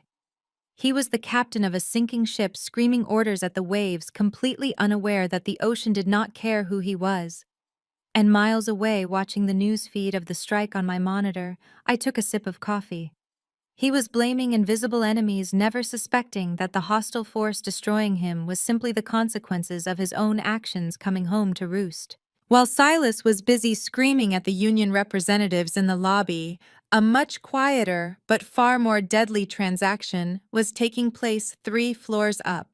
Julian had barricaded himself in his office, ignoring the frantic pounding on his door from his own secretary. He was not working on a solution for the strike. He was working on saving his own skin. On his computer screen, the audio file I had sent him was paused at the exact second he confessed to stealing the pension fund. Next to it was the digital contract I had prepared under the banner of Retribution Holdings. The terms were non-negotiable. He had to transfer his entire 15% equity stake in Thorn Logistics to my shell company. In exchange, the audio file would be deleted, and the anonymous tip to the FBI would be withdrawn. I watched the real-time surveillance feed from the hidden camera I had installed in his office smoke detector weeks ago.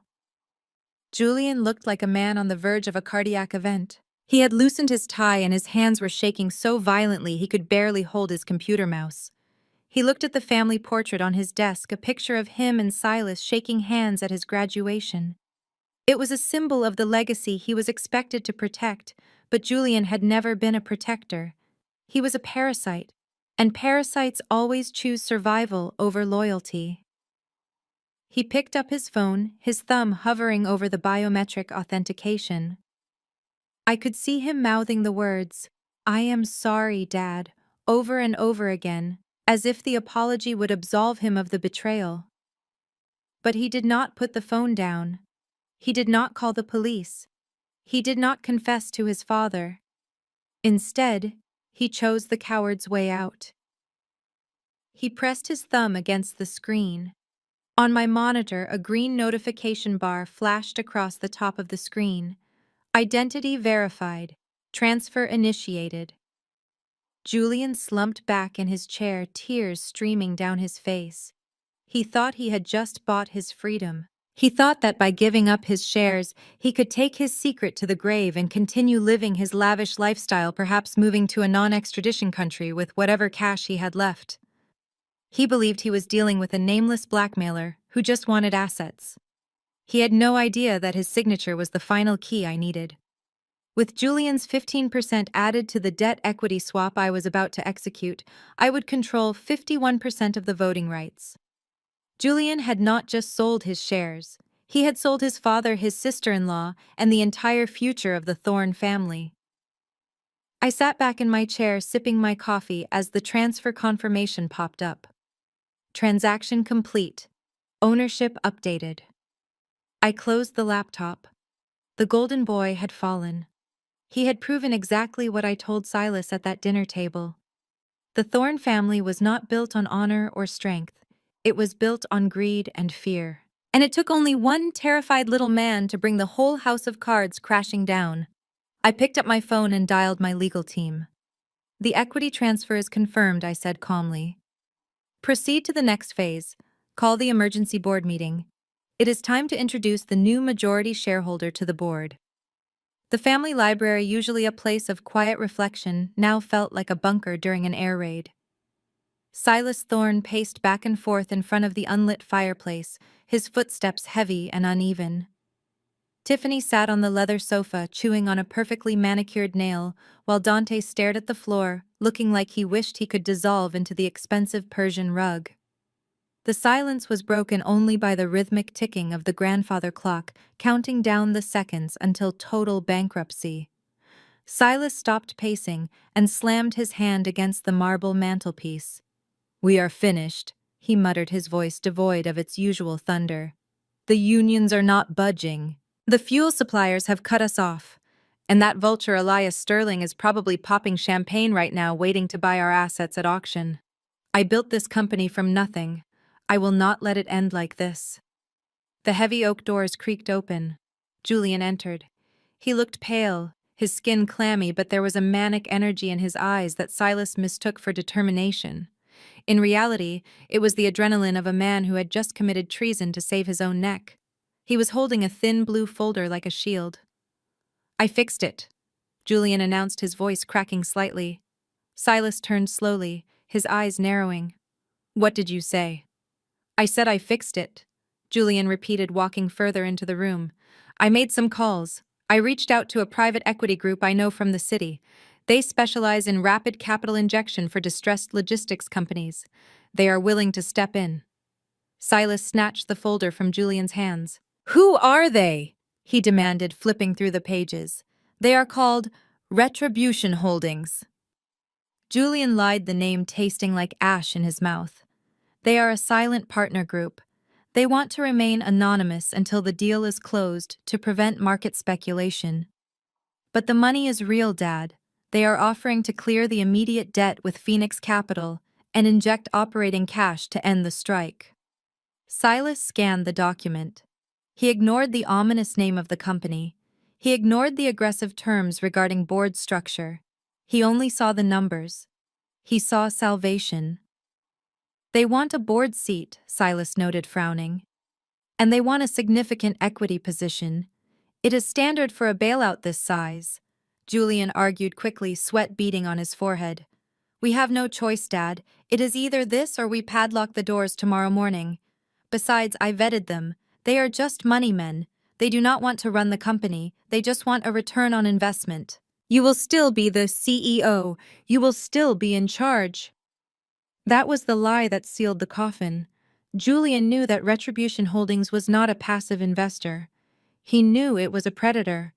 But he needed his father to sign the agreement to legitimize the transfer of power. Silas looked at his family. He looked at Tiffany, terrified of losing her status. He looked at Dante, useless and weak. And he looked at Julian, the son he thought had finally stepped up. Fine. Silas exhaled, dropping into his chair with a mix of relief and exhaustion. Set up the meeting. Bring them to the boardroom tomorrow. We will sign the deal and get the trucks moving. Julian nodded, hiding his trembling hands in his pockets. He had done it. He had invited the wolf into the sheep pen, and he had convinced the shepherd to open the gate. At 8 o'clock on Tuesday morning, the official summons arrived in Silas Thorne's inbox. It was marked high priority and flagged with the red exclamation point of urgency. The subject line read, Emergency Shareholder Meeting Debt Restructuring and Capital Injection Proposal. It was sent from a prestigious law firm in Midtown representing the mysterious Retribution Holdings. Silas read the email twice, his chest expanding with a renewed sense of importance. To him, this legal document was not a summons. It was a surrender. He believed that this new investment group was rushing to the table because they saw the immense value in his company. He believed they were desperate to buy into the Thorne legacy before the stock rebounded. He looked at Werner, who was slumped on the office sofa looking like he hadn't slept in a week. Get up, Werner, Silas commanded, clapping his hands together. They took the bait. The investors want a meeting at 10 o'clock in our boardroom. They are coming to us. That means we have the upper hand. He walked over to the mirror, adjusting his tie and smoothing back his silver hair. The fear that had paralyzed him yesterday was replaced by his trademark arrogance. He convinced himself that he had orchestrated this rescue, that his business acumen had attracted the capital, conveniently forgetting that his son had to commit fraud to make the introduction. Notify the board, Silas barked. And tell Tiffany and Dante to be here. I want a show of family unity. We need to look untouchable. When these investors walk in, I want them to smell old money and stability. We are going to dictate the terms, Werner. We will take their cash, give them a minority seat, and in 5 years, we will buy them out. Werner nodded slowly, too exhausted to argue, though he sensed a trap. The speed of the transaction was unnatural. Due diligence usually took weeks, not hours. But Silas was in no mood for caution. He was a drowning man who had spotted a lifeboat, unaware that it was being steered by a pirate. Across town, inside the sleek conference room of Phoenix Capital, I watched Silas's acceptance reply hit my server. I was not wearing the gold dress from the gala, nor was I wearing the modest attire of a girlfriend. I was wearing a black bespoke suit that looked like it had been cut from the night sky. My hair was straightened sharp as a blade. Marcus stood by the door holding a thick binder labeled Thorne Logistics Hostile Takeover Protocol. He took the bait, Marcus said, checking his watch. They have cleared security for us. They are expecting a team of bankers from Retribution Holdings. I stood up, picking up my briefcase. It did not contain money. It contained the death certificate of Silas Thorne's career. Let's not keep them waiting, I said, walking toward the elevator. Silas thinks he is hosting a negotiation. He doesn't realize he is hosting his own funeral. And I want to make sure I am there to shovel the dirt. We rode the elevator down in silence. The anticipation was electric. I had waited 10 years for this moment. Every insult, every look of disdain, every time I was made to feel small, it all culminated in this drive to his office. I checked the USB drive in my pocket one last time. It was ready. The trap was set. The tiger was in the cage, and he had foolishly invited the hunter inside to lock the door. The air inside the executive boardroom was so thick with tension it felt like breathing underwater. Silas sat at the head of the long oak table, drumming his fingers nervously on the leather armrest. He had spent the last hour rehearsing his pitch, convincing himself that he was still the lion of the industry, not a wounded animal begging for scraps. To his right sat Julian, looking like he was about to vomit. To his left were Dante and Tiffany, both dressed in their finest clothes, playing the role of the supportive dynasty. Silas leaned forward, fixing his family with a stern glare. "Listen to me. When these investors walk in, you do not speak unless spoken to. We need to project strength. If they smell fear, they will try to lowball us on the valuation." Julian sit up straight. "You look like you are attending a funeral." Julian flinched, straightening his tie, but he could not stop his leg from bouncing under the table. He knew exactly whose funeral it was. At exactly 10 o'clock, the heavy double doors at the far end of the room swung open. Silas stood up immediately, putting on his best charming smile, ready to greet the savior of his company. "Gentlemen, welcome to Thorn Logistics," Silas boomed, extending his hand toward the doorway. "We are ready to—" His voice died in his throat. His hand remained frozen in midair. There were no gentlemen. There was no team of bankers in gray suits. There was only me. I walked into the room with a slow, deliberate stride, the heels of my black stilettos clicking rhythmically against the marble floor. I was flanked by Marcus and two other grim-faced lawyers, but all eyes were on me.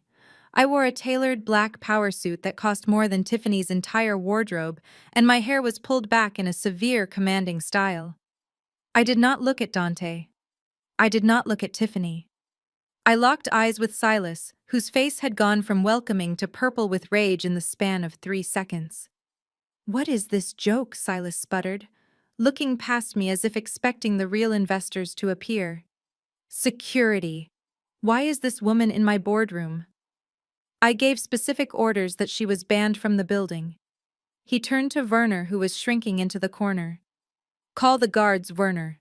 Get this street trash out of here before the investors arrive. We cannot have a scene." I reached the end of the table directly opposite Silas. I did not sit down. I placed my briefcase on the polished wood with a soft thud. "Sit down, Silas," I said, my voice calm but echoing with absolute authority. "There are no other investors coming. The meeting has already started." Silas laughed, a desperate, confused sound. You are the investor. Do not make me laugh. You cannot even afford a parking ticket. Get out before I have you arrested for trespassing." I signaled to Marcus. He stepped forward and placed a single document in front of Silas. "Read the letterhead, Silas," I commanded. "Retribution Holdings is a wholly owned subsidiary of Phoenix Capital, and I am the CEO of Phoenix Capital. I am not here to apply for a job. I am here to take yours." Silas did not just stand up, he practically vibrated with a mixture of confusion and explosive anger. He looked at me as if I were a cockroach that had somehow scurried onto a wedding cake. He did not see a threat. He saw a nuisance. He slammed his hand down on the intercom button on the conference table, holding it down with a white-knuckled grip. "Security!" Silas bellowed into the speaker, his voice cracking with rage. "I have an intruder in the executive suite. A woman. She is trespassing. Send a team up here immediately and have her removed. I want her thrown out on the sidewalk." He released the button and pointed a shaking finger at my face. "You have 5 seconds to leave on your own before I have you dragged out in handcuffs. I do not know what kind of sick game you are playing, or which one of my enemies put you up to this, but you are out of your depth. This is a billion-dollar company, not a playground for jealous ex-girlfriends." I did not move. I did not blink. I simply watched him unravel. The room was deadly silent. Julian was staring at the table, looking like he wanted to dissolve into the floor. Dante was looking at me with his mouth slightly open, trying to reconcile the image of the woman he had dated with the cold figure standing before him. Silas turned to Werner. "Why are you just standing there? Call the police. Tell them we have a mental patient in the boardroom." Werner reached for the phone, but before he could lift the receiver, Marcus stepped forward. My lawyer moved with the precision of a surgeon. He did not raise his voice. He did not shout. He simply placed a heavy leather binder on the table directly in front of Silas. The sound of it hitting the wood was louder than Silas's screaming. I would advise against calling the authorities. Mr. Thorne. Marcus said, his voice calm and professional. Unless you want to explain to the NYPD why you are attempting to forcibly remove the owner of this building from her own property. Silas froze. He looked at Marcus, then down at the binder, and finally back at me. What are you talking about? Silas spat. I own this building. I built this building. Marcus adjusted his glasses. Actually, you sold the mortgage on this building to a blind trust 48 hours ago to cover your payroll deficit. That trust is managed by Phoenix Capital, and the woman standing in front of you is not an intruder. Marcus gestured to me with an open hand. Allow me to formally introduce the chairwoman and CEO of Phoenix Capital. Marcus continued, letting the title hang in the air like a guillotine blade. Her firm currently holds 60% of Thorne Logistics' corporate debt, and as of yesterday afternoon, she also acquired a 15% equity stake in your company. Silas blinked, his brain struggling to process the information. He looked at me, scanning my face for a trace of the girl he had humiliated. That is impossible, Silas whispered, his arrogance faltering for the first time. Phoenix Capital is a Wall Street powerhouse. She is nobody. She drives a rusted Honda. She has no family. She is nothing. I took a step forward, leaning my hands on the back of the chair at the head of the table, his chair. I drive a Honda because I do not waste money on depreciating assets like Maybachs and yachts, I said, my voice cutting through the silence. I save my money for better investments, like buying the debt of arrogant men who think they are untouchable. I pulled the chair out and sat down. The leather creaked as I settled into the seat of power. Now sit down, Silas, I ordered. We have a lot of work to do, and judging by your balance sheet, you are working for me now. Silas stared at me, his mouth opening and closing like a fish out of water. He wanted to scream. He wanted to throw me out. But the reality of my position and the debt I held over his head kept him glued to his chair. He looked at Werner, begging for an explanation, but Werner just stared at the floor. You asked why your company is bankrupt, Silas, I said, breaking the silence. You think it is because of fuel prices or union strikes, but you are looking in the wrong direction. You should be looking to your right. I nodded to Marcus. He tapped a key on his laptop and the massive projection screen behind me hummed to life. A spreadsheet appeared. It was not a standard balance sheet. It was a forensic trace of the company's internal accounts over the last 18 months. Rows of red numbers scrolled down the screen, each one highlighting a massive unauthorized withdrawal. Silas squinted at the screen. What is this? He muttered. These are transfers from the Employee Pension Fund. Who authorized these? I stood up and walked over to the screen, pointing to the recipient column. The funds were not sent to vendors. They were not sent to suppliers.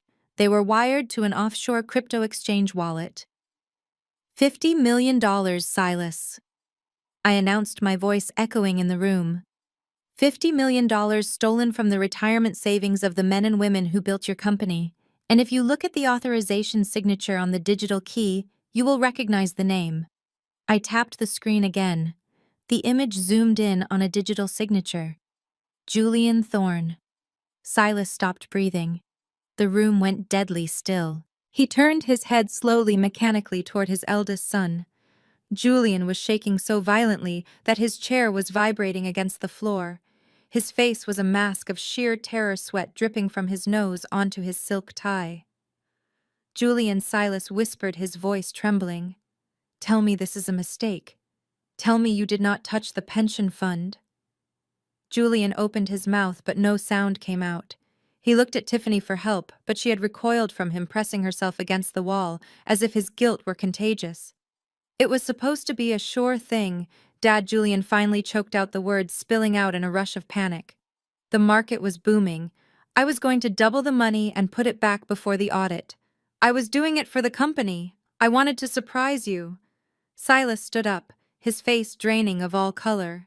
You gambled the pension fund? He roared, his voice cracking with betrayal. You stole from our people to buy magic internet money. Julian slid out of his chair. He did not stand up. He crumbled. He fell to his knees on the plush carpet, grabbing the hem of Silas's jacket like a child. Please, Dad, you have to help me. They are going to put me in jail. I cannot go to prison. I am a thorn. Silas looked down at his son, the golden boy, the heir apparent now reduced to a weeping mess on the floor. The image of the strong dynasty he had tried to project was shattered. I watched them with cold detachment. Look at him, Silas, I said. You called me trash because I came from nothing. Yet here is your bloodline, your legacy groveling on the floor after committing grand larceny. It turns out the trash was already inside the house. Silas looked up at me, his eyes filled with a mixture of hatred and agony. He knew I had won, but I was not done yet. I signaled Marcus to change the slide. And Julian is not the only one who has been busy, I said, turning my gaze to Tiffany. Let's talk about the charity, shall we? Julian was still sobbing into the carpet, a heap of broken pride and Italian wool. Tiffany adjusted her silk scarf, looking down at her husband with undisguised disgust. She took a step toward the door, clearly intending to slip away, while Silas was distracted by his son's destruction. She thought she was merely a witness to this tragedy. She thought her crimes were limited to a fake charity and some creative accounting. She was wrong. Sit down, Tiffany, I commanded. The show is not over yet. Tiffany froze. She turned to me, her eyes flashing with indignation. I am leaving. I will not stay here and watch you torture my family. My husband has clearly had a breakdown. I need to call his doctor. I picked up a thick manila envelope from my briefcase. You can call the doctor later. Right now, we need to discuss how Thorn Logistics lost the Amazon contract last quarter, and the Walmart bid the month before that. Silas looked up from his weeping son. His eyes were red and unfocused. We lost those bids because we were underpriced, he muttered. It was the market. No, Silas, I corrected him. You lost those bids because your competitors knew your exact pricing strategy 3 days before you submitted it. They undercut you by pennies on the dollar every single time. And do you know how they got that information? I tossed the envelope onto the polished oak table. It slid across the surface, spinning until it hit Silas's hand. He opened it slowly, his fingers trembling. He pulled out a stack of high-resolution photographs. The first photo showed Tiffany sitting in a dim booth at a hotel bar in Midtown.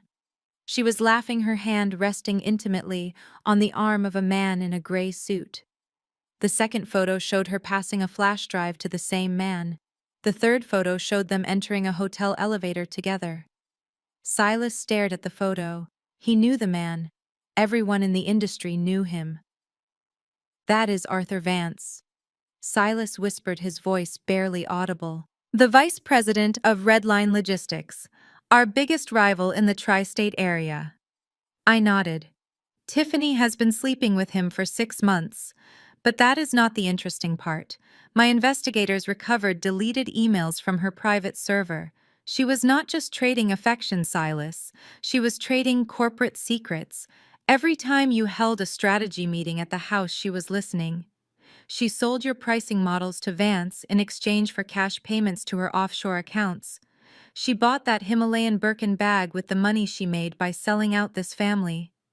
Silas slowly lifted his gaze to Tiffany. The look on his face was not anger. It was a profound, hollow horror. He looked like a man who had just realized his entire life was a lie. You gave them the Amazon bid? Silas asked, his voice shaking. You gave them everything. Tiffany backed away, her face pale. She looked at Julian, who was still useless on the floor, and then at Silas, who looked ready to kill. Her mask of sophistication crumbled. I had to live, she screamed, her voice shrill and ugly. Julian lost all our money on crypto. He cut off my allowance. I have expenses. I have a reputation to maintain. What was I supposed to do? Wait for this sinking ship to go under? Vance appreciated me. He treated me like a partner. You people treated me like a decoration. She had just admitted to corporate espionage to pay for her vanity. The room fell into a stunned silence. The Thorn dynasty was not being destroyed by market forces or hostile takeovers. It was cannibalizing itself. The father was a tyrant, the son was a thief, and the daughter-in-law was a traitor. I looked at Dante. He was sitting in the corner staring at his family as if they were strangers. He looked at me, pleading silently for me to stop, but I felt nothing for him. Silas dropped the photos. He slumped back in his chair, looking 10 years older than he had 10 minutes ago. He looked at the ceiling, letting out a long, ragged breath. "Get out," Silas whispered. "All of you. Get out of my sight." I remained seated. "They can leave, Silas," I said coldly. "But you stay. We still have the matter of your resignation to discuss." The room was filled with the debris of a shattered dynasty. Julian was still weeping on the floor, and Tiffany was clutching her chest as if she were the victim of a great injustice.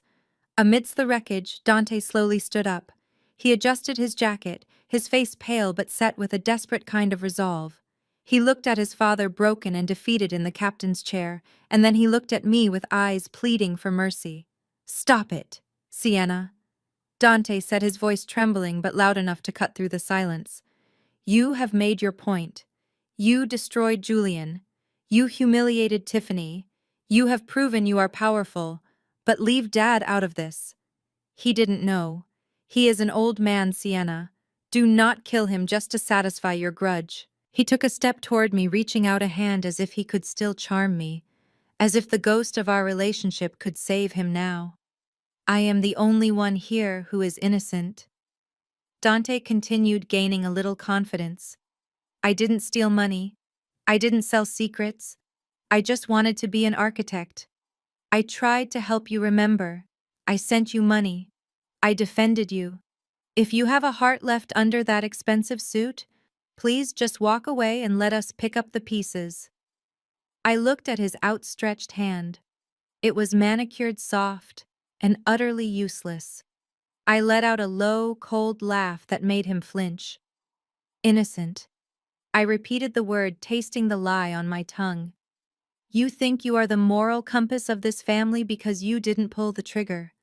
But you watched the gun being loaded, Dante, and you said nothing." I signaled to Marcus. He clicked the remote one final time. The screen behind me changed. It displayed a text message thread recovered from Julian's phone.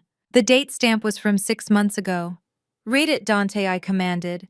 "Read it out loud so your father can hear how innocent you are." Dante froze.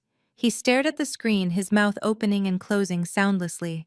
He recognized the messages. "Fine, I will read it," I said, turning to look at Silas. "This is a text from Julian to Dante, dated November 12th. Julian writes, 'I am in deep with the crypto losses. I took $5 million from the pension fund to cover the margin call. If Dad finds out, he will disown me.'" I paused, letting the words hang in the air.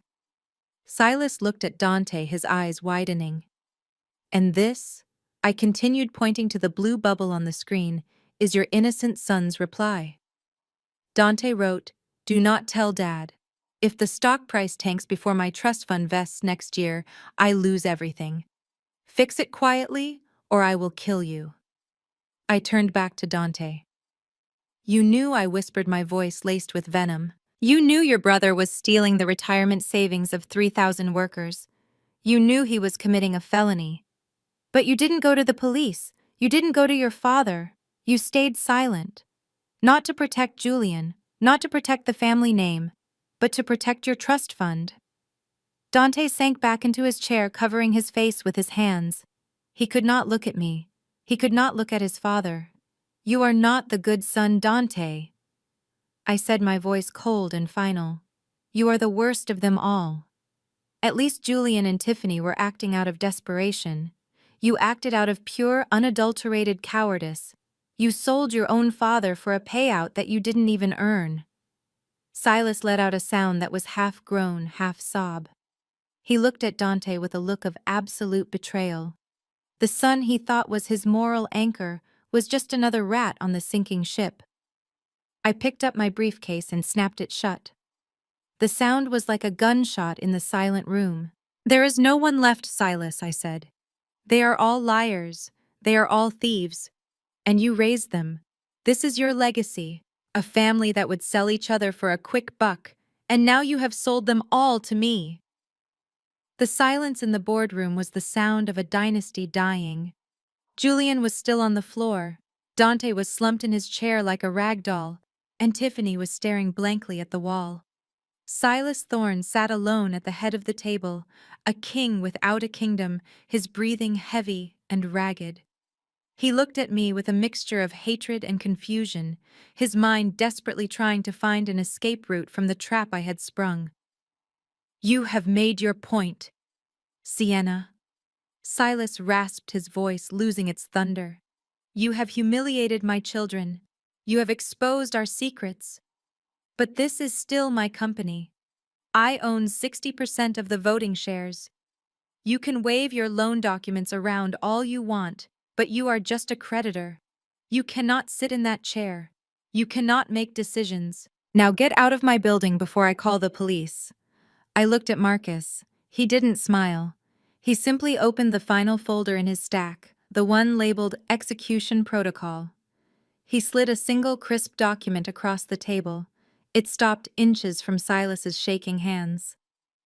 "Read the fine print on the loan agreement you signed with the bank 5 years ago." "Silas," I said softly. "Specifically the clause regarding technical default and insolvency." Silas looked down at the paper. His eyes scanned the legal jargon, his brow furrowing. "What is this?" he muttered. "It is a debt-to-equity swap provision." I explained, my voice clinical and cold. "When you failed to make the interest payment on Monday, and when your liquidity index dropped below the mandatory threshold yesterday, the lender gained the right to convert the outstanding debt into equity at the current market valuation." I stood up and walked to the whiteboard behind me. I picked up a black marker. "Phoenix Capital holds $12 million of your debt," I said, writing the number on the board. "Since your company is currently valued at next to nothing, thanks to the strike and the scandal, that debt converts into 36% of the total equity." Silas laughed a dry, desperate sound. 36%. That is a minority stake. I still hold the majority. You are a minority shareholder, Sienna. You cannot oust me. I uncapped the marker again. "You are forgetting one thing, Silas," I said, turning to look at Julian. "Yesterday your son transferred his personal holding of 15% to Retribution Holdings to prevent me from sending his confession to the FBI. I wrote the number 15 under the 36. I drew a line and added them up. 36 plus 15 equals 51, I said, circling the final number. The marker squeaked against the board, a harsh sound in the quiet room. Retribution Holdings is me. Phoenix Capital is me. Which means as of this moment, I control 51% of the voting stock of Thorne Logistics. I dropped the marker. It clattered onto the floor. I am not a creditor, Silas. I am not a minority shareholder. I am the owner. I am the board. And I am the decision maker. Your 60% has been diluted down to a meaningless minority stake. You are no longer the CEO of this company. You are just a disgruntled employee sitting in my chair. Silas stared at the whiteboard, the numbers burning into his retinas. The math was irrefutable. The trap was perfect. He had been outmaneuvered not by force, but by the very greed and incompetence he had fostered in his own children. He looked at me, his face crumbling as the reality finally took hold. He had lost everything, and he had lost it to the girl he thought wasn't worth the wine she drank. Marcus placed a pen on the document. "Sign the acknowledgement, Silas," I ordered. "Or I will have security escort you out of the building as a trespasser. The choice is yours." The silence in the room was shattered by the scratch of my pen against the paper. It was a sharp, definitive sound, like a judge banging a gavel. Silas was gripping the edge of the table, his knuckles white, his breath coming in short, ragged gasps. He watched my hand move, his eyes widening, as he realized exactly what I was signing. I finished the signature with a flourish and slid the document down the long oak table. It came to rest directly in front of him, right on top of the photos of Tiffany's betrayal. Effective immediately, I announced, my voice echoing off the cold marble walls. You are relieved of your duties as Chief Executive Officer of Thorn Logistics. The board has voted to remove you for cause, specifically gross fiduciary negligence, failure to maintain corporate solvency, and conspiracy to conceal the felonious embezzlement committed by your son. Silas stared at the paper. The words seemed to swim before his eyes. Terminated, relieved of duties. These were words he used on other people. They were not words that applied to him. He was Silas Thorn. He was the company. You cannot do this. Silas rasped his voice, sounding thick and strange. I am the founder. You are nothing. He tried to stand up. He pushed his heavy frame up from the chair, his face flushing a deep, alarming shade of purple. He raised a shaking hand to point at me, his mouth opening to unleash a torrent of rage. Get out! He tried to scream, but the words did not come out. Instead, a garbled, wet sound escaped his throat. His eyes bulged. Suddenly, the left side of his face went slack, drooping, as if the muscles had been cut. His arm fell uselessly to his side, striking the table with a dull thud. Dad Dante screamed, jumping up from his chair. Silas swayed for a second, looking at me with one good eye filled with pure, unadulterated terror. Then his legs gave out. He collapsed forward, his heavy body crashing onto the table before sliding down to the floor. The sound was sickening, a heavy dead weight hitting the carpet. Chaos erupted. Dante and Julian scrambled over each other to get to him. Tiffany screamed, backing away into the corner, horrified not by his suffering, but by the ugliness of it. Call 911, Dante shouted, loosening his father's tie. He is not breathing right. Do something. I did not move. I remained seated in the CEO's chair, watching the scene with clinical detachment. I saw Silas gasping for air, his hand clawing weakly at the carpet. I saw the panic in his children's eyes. This was the man who had terrified them their entire lives, the titan who ruled with an iron fist, now reduced to a trembling heap by a blood clot and his own ego. Marcus looked at me for instruction. Call the paramedics, I said calmly, and tell security to clear the freight elevator. I do not want a stretcher blocking the main lobby during the client lunch hour. I stood up and walked over to where Silas lay. I looked down at him. His eyes met mine one last time before rolling back. There was no triumph in my heart, only a cold sense of completion. He had spent his life crushing others. It was only fitting that the weight of his own failures finally crushed him. Get him out of my office, I told Dante, who was sobbing over his father's chest. And take your brother and sister with you. You are all trespassing. I turned my back on them and walked to the window, looking out at the city that now belonged to me, while behind me the sirens began to wail. The paramedics arrived within 4 minutes, a whirlwind of high-visibility vests and medical equipment. They loaded Silas onto a gurney, strapping him down as he groaned, his face still slack and twisted from the stroke. He was conscious barely, his eyes darting around the room in a panic, realizing he was being carried out of his own kingdom, not as a conqueror, but as a casualty. I stood by the window, my back to them. I did not need to see it. I had seen enough. Julian hovered by the door, looking lost. He started to follow the paramedics, but a large hand clamped down on his shoulder. It was Frank, the head of building security. I remembered Frank. 2 years ago, I had witnessed Silas scream at him in the lobby for 10 minutes because the elevator was too slow.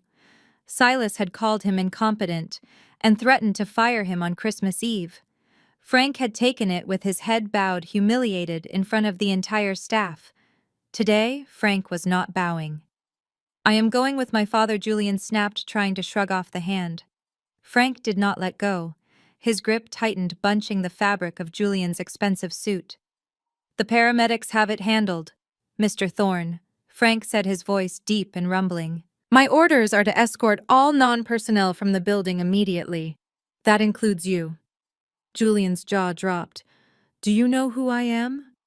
I am Julian Thorne. I sign your paychecks.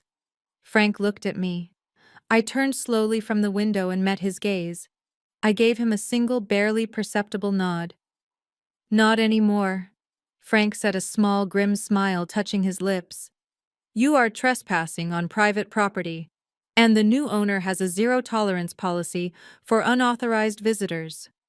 Frank signaled to two other guards. They stepped forward, flanking Julian and Dante. Hand over your badges, Frank ordered. And your phones. They are company property.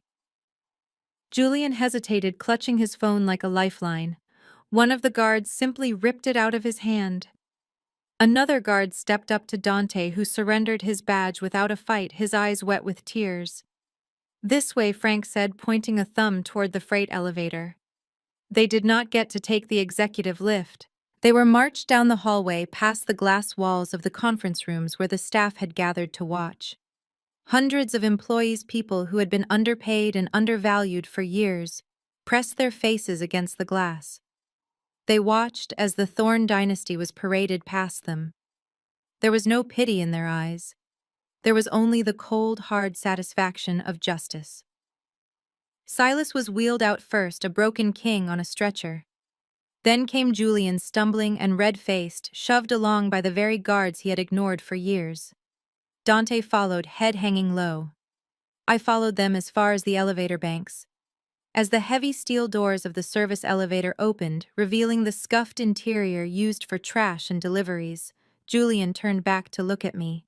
You cannot do this, he screamed, his voice echoing down the corridor. We built this place. I stood with my arms crossed, flanked by Marcus and my legal team. You didn't build it, Julian, I said, my voice carrying over the murmurs of the staff. You stole from it, you bled it dry, and now you are being evicted from it. Frank shoved Julian into the elevator. Silas let out a low moan from the stretcher. Dante stepped in, shrinking into the corner. Frank looked at me one last time, touched the brim of his cap in a salute of genuine respect, and hit the button for the ground floor. The doors slid shut, cutting off the sight of the Thorne family forever. The light above the elevator signaled the descent. Going down. I turned back to the silent office. The employees were still watching me, uncertain, waiting to see if the new boss was just a different version of the old tyrant. Get back to work, I said, not unkindly. We have a company to save, and everyone gets their paycheck today. A ripple of relief went through the crowd. I walked back into my boardroom alone at last. The air tasted cleaner. The infection had been removed. Now the real work could begin. The private suite at Mount Sinai Hospital was quiet. It was the kind of expensive, suffocating silence that money could buy, but could not fill. Silas Thorne lay in the bed, the left side of his face sagging like melted wax, his body hooked up to a rhythmic beeping monitor that served as the only conversation he had had in 24 hours. He stared at the door. He was waiting. In his mind, distorted by the stroke and the medication, he expected a parade of visitors. He expected Tiffany to rush in with flowers, weeping over his condition. He expected Dante to be sitting by the bedside holding his hand. He even expected Julian to be there apologizing and fixing things. But the chair beside the bed was empty. Tiffany was likely already on a plane to Monaco, scouting for a new husband, now that the Thorne well had run dry. Julian was currently being processed at the central booking station, trading his silk suit for a gray uniform. And Dante? Dante was somewhere in the city, hiding in a hotel room, too terrified to face the father he had disappointed or the woman he had scorned. Silas was alone. He had spent 40 years building a dynasty, and in his moment of greatest need, not a single soul had shown up. Then the door opened. Silas's eyes lit up for a fraction of a second, but the hope died instantly. It was not family. It was me. I walked into the room holding a simple manila envelope. I did not bring flowers. I did not bring grapes. I brought the final nail for his coffin. I stood at the foot of the bed, looking down at the man who had once terrified me. He looked small now, withered. "Hello, Silas," I said, my voice soft but devoid of warmth. "I heard the doctors say you will make a partial recovery. You will be able to walk again, talk again." Silas tried to speak. His lips moved, but only a guttural wet sound came out. His good hand clawed at the bedsheet, his eyes burning with an impotent rage. "Save your strength," I advised. "You are going to need it." I stepped closer and placed the envelope on the bedside table, right next to his untouched cup of water. "I came to bring you your mail," I said. "This arrived at the estate this morning. It is a foreclosure notice from the bank. It seems that in your desperation to pay the fleet insurance last month, you used the mansion as collateral. And since the company accounts are frozen and your personal assets are seized, the bank called the loan." Silas stopped clawing the sheets. He stared at the envelope. His home. The sprawling estate in the Hamptons. The symbol of his status. "Don't worry." I continued, a small, cold smile playing on my lips. "I didn't let it go to a stranger. I bought it. The bank was eager to unload a distressed property, and since I am now the primary creditor, I picked it up for a fraction of its value." I leaned in my face inches from his. "I own your company, I own your debt, and now I own your house. When they discharge you from this hospital, Silas, you do not have a home to go back to. I will give you 24 hours to have your personal effects removed. Anything left behind will be donated to charity." Silas's monitor began to beep faster. His heart rate was spiking. He looked at me with a look of pure devastation. He realized then that I had not just beaten him, I had erased him. I patted his hand, the gesture mocking in its gentleness. "Rest up, Silas. You have a long, hard life ahead of you." I turned and walked out of the room, leaving him alone with the rhythmic beeping of the machine and the crushing weight of his own solitude. The sound of the drill was the only thing audible in the massive atrium of the headquarters. It whined and ground against the marble, a harsh mechanical noise that signaled the end of an era. I stood in the center of the lobby, my arms crossed, watching as the workmen pried the heavy brass letters of Thorn Logistics off the wall. One by one, the letters came loose, the T, the H, the O, crashing onto the drop cloth below with a heavy metallic thud. It was not vandalism, it was an exorcism. The balconies above me were lined with employees, hundreds of them. They watched in silence, their faces pale with uncertainty. They had survived the strike, they had survived the bankruptcy scare, but they did not know if they would survive me. To them, I was still the unknown variable, the woman who had decapitated the leadership in a single afternoon. They expected a purge. They expected me to finish what Silas had started and fire everyone to cut costs. I turned to face them. The drill stopped. The silence was absolute. "I know what you are thinking," I said, my voice projecting clearly without a microphone. "You are waiting for the axe to fall. You are used to a leadership style that treats people like disposable parts. You are used to being fired because the CEO had a bad day or because the stock dropped a quarter of a point." I walked over to the reception desk where a young woman was trembling, clutching her phone. I smiled at her, a genuine warm expression that surprised her. "That ends today," I announced, looking back up at the mezzanine. "There will be no mass layoffs. The only people leaving this building are the ones who helped Silas Thorne break the law. The rest of you are the muscle and bone of this company. You are the ones who kept the lights on while the executive suite was busy stealing the copper wiring." A murmur went through the crowd. Shoulders dropped. Breath was exhaled. I motioned to Marcus, who was standing by a stack of boxes. He opened the first one. "We are going to rebuild," I continued. "But we cannot do it alone. We need the people who actually know how this company works." Silas fired the best talent because they threatened his ego. He fired Mrs. Higgins in accounting because she caught a math error. He fired the safety inspectors because they wouldn't sign off on broken trucks. Marcus began handing out letters to the department heads. "These are rehiring offers," I said. "Contact every single person Silas wrongfully terminated in the last 5 years. Offer them their jobs back with a 10% raise and full reinstatement of benefits. Tell them the tyrant is gone. Tell them it is safe to come home." The reaction was immediate. Someone on the second floor started clapping, then another. Within seconds, the lobby was filled with applause. It wasn't polite applause. It was the sound of relief, of vindication. I walked out through the front doors as the workmen hoisted the new sign into place. It was sleek, modern, and sharp. The silver letters caught the afternoon sun, shining like a beacon.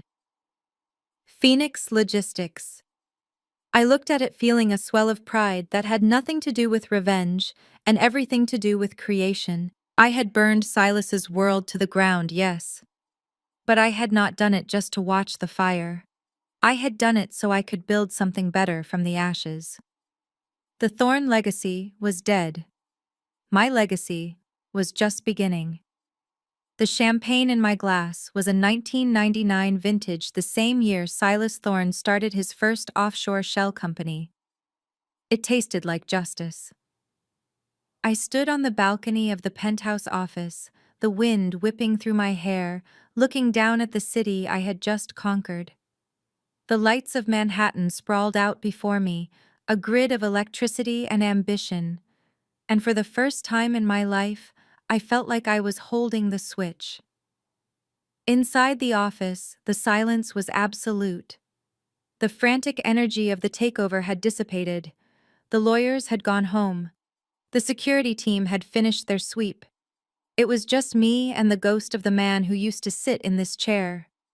I walked back to the massive oak desk and ran my hand over the leather surface.